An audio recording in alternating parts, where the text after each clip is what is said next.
اقسم بن سیفی چې دا آیت واورېدلو په خپل ټوله قبیله کې اعلان وکړو چې هلکه منډه کوي شابه راځئ را روان شئ چې دا اسلام قبول کو داسې نه وي چې مونږ چېرته شاته پاتې نه شو د څاروي دا سر دا د لکۍ نه وی بهتر وي هغه دا وینا وکړله راځئ اقسم سیفی دا د یو قبیلي سردار و اقسم بن سیفی پیغمبر علیه السلام چې د نبوت اعلان وکړلو نو دی را روان شولو چې زما او معلومومه چې دا سړی څوک دی او څه وی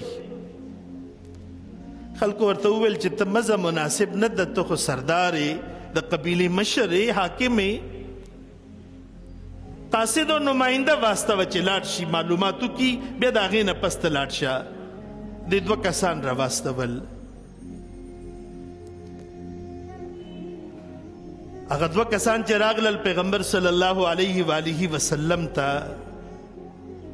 نو دوه تپوسونه یې وکړل لومبنی تپوس من انت څوک یې ته نو پیغمبر علیه السلام ورته وفرمایل چې زه محمد ابن عبدالله یم زما نامه محمد ده او د پلار نامه مې عبدالله ده اوس دوی ویل چې مونږ تپوس دې دپاره وکړلو چې پیغمبر به خپل خاندان مونږ ته بیانوي چې زه د فلاني زوی یم زه قریشي یم زه هاشمي یم زه فلانی یم فلانی یم هغه د خاندان ذکر یې ونه کوي محمد ابن عبدالله یم څه وی راته یې وویل چې زه د الله بنده یم او د الله رسول یم او بیا د دې آیت تلاوت یې وکړلو ان الله یأمر بالعدل والاحسان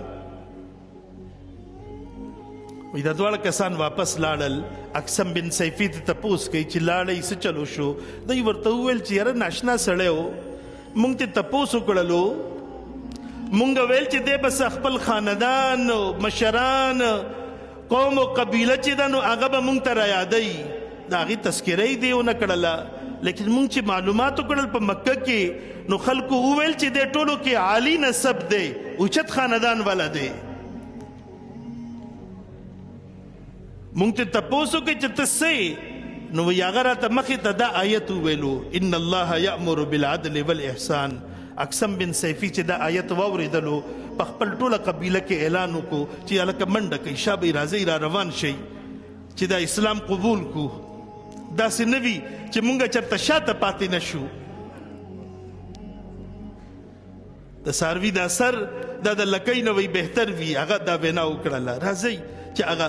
لومبنۍ حصه کې مونږ شامل شو اول په اسلام راوړونکو کې مونږ شامل شو نو دا آیت ناشنا آیت دی او دې ته وایي آیت عدل و احسان او د دې آیت تلاوت چې دی نو هغه د هر جمعې په خطبه کې او د اختر په مونځ کې او چې مختلف کوم مواقع وي د خطباتو نو په هغې کې کیږي ما عرض وکړلو چې دا د عمر ابن عبدالعزیز رحمت الله علیه د طرف نه د دې اضافه شوي وه په خطبه جمعه کې هغه ویل چې دا آیت چې بس یو انسان په دې کې غور و فکر وکړي نو د دې دپاره کافي دی د خیر او د شر ټولې خبرې په دې کې شاملې دي